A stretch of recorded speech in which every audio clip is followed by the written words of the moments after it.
but critical thinking better will say penny no na tua ne ka it is a penny na anya de pa e wo say utibika ten say hey me sika na wo say ne sa no what you say aha it penny timi di nkwada asem. And in at that point, so you're assertive. You should be able to say it as it is to the person. I don't know how mum pen. But we creativity. One kasa. Yes, you. Ultimate Junior baby. Onimbo Bobby, I say, Ujai. Obi wa wa se bibia se no ya de otimi en totora timi ye ka ye say jade o ye no o ti ase aha ye mu bi now sha se so bobo kra ye betia yes ko fa book su ya aha but Ronaldo sha se ne ma me encourage ni so onyene no ho obetimi aye na ne papa kra so o ma ne kwan and then where's Ronaldo where's Messi big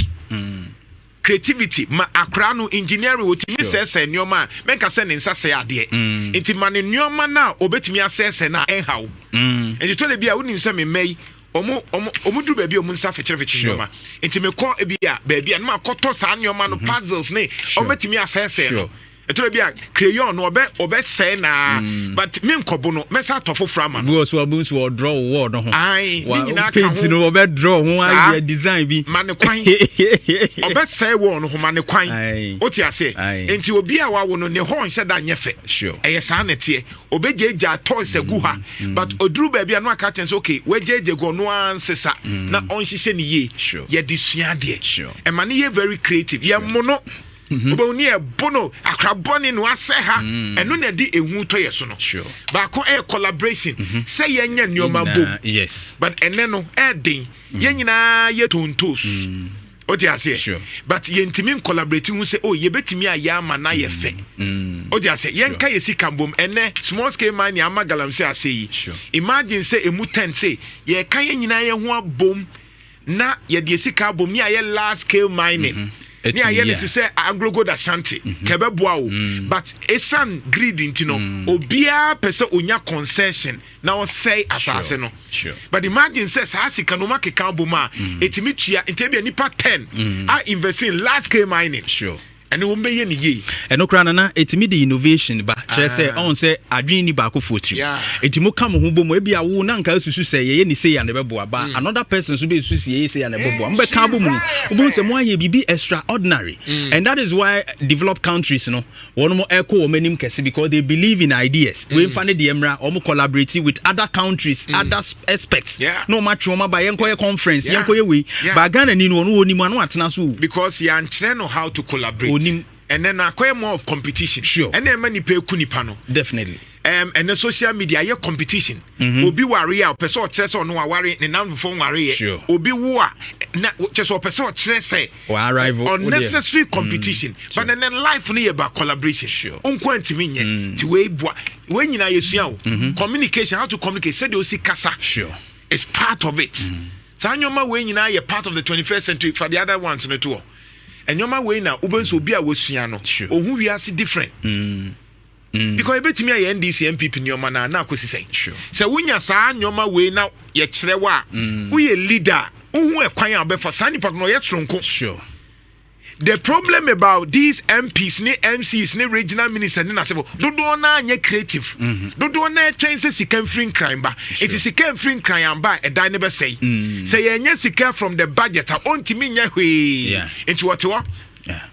onim bibia nothing to create one person or very creative COP Kofi Boachi director of operations obeto ye police na ho tan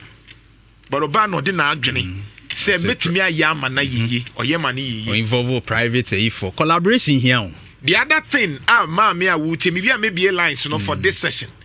The other thing ma me was say usua ma mani share bibi friend information e was say uye obi a o parking kan utie nioma e was say enu kan say na Jantuah na Nhyira from kra kan unsu ko hwehwem memma obi e was say wo kondo information e de na usua ye nsua hwe enti obi ka bibia na to utrim se nipa na eboa se omwa na to utrim because you lack information mete say media and the media no choose there ebeka correct thing amount say we see utie Nhyira wo penokre what you say ba ye waje so obeka koti ada radio station na obeka de wo enya nokre eno bi na ye sha ase na ye ka to say NDC ebe wini but essence na wo mpɛ ya asɛm ni ntino wobɛkɔ akotie baabi o mu sɛ o MPP awi ni awi o ti ase ho research kan dia about say no ba ko yɛ technology phone na ekuta no wobɛtimi de nya sika enya sakawa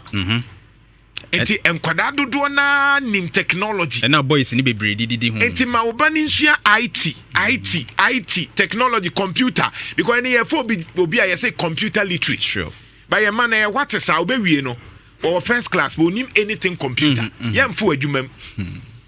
the other thing in life is flexibility what you say be flexible when you may be home you may be wo ha agogo ho e wo nyoma bi ho na ntimi moa bi e chinchin bi e timi esesa ba ko leadership yesua akandini ye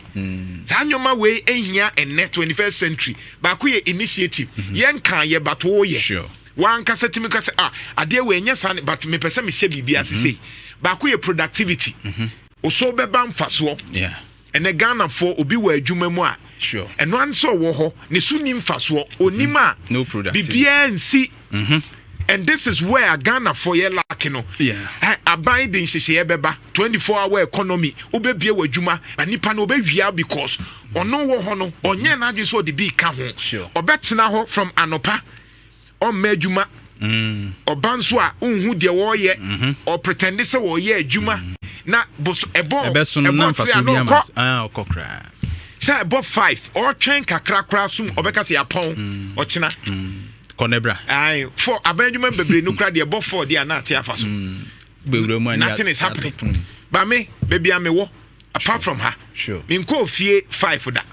although say school ni pon 5 but by 9 na me da so office anwumre 9 na me da so office ye adwuma o dey say ye ntua me ka say me ye adwuma extra no but e was hu say ade na wo ye no e was say oso ba mfaso ba ko ye social skills na me ka ho ase no insane nyuma ne sa nyuma ye wo school mu ne esuasia se de si no aduane se de si ye sa nyuma no enne dodo na akra ni aduane no a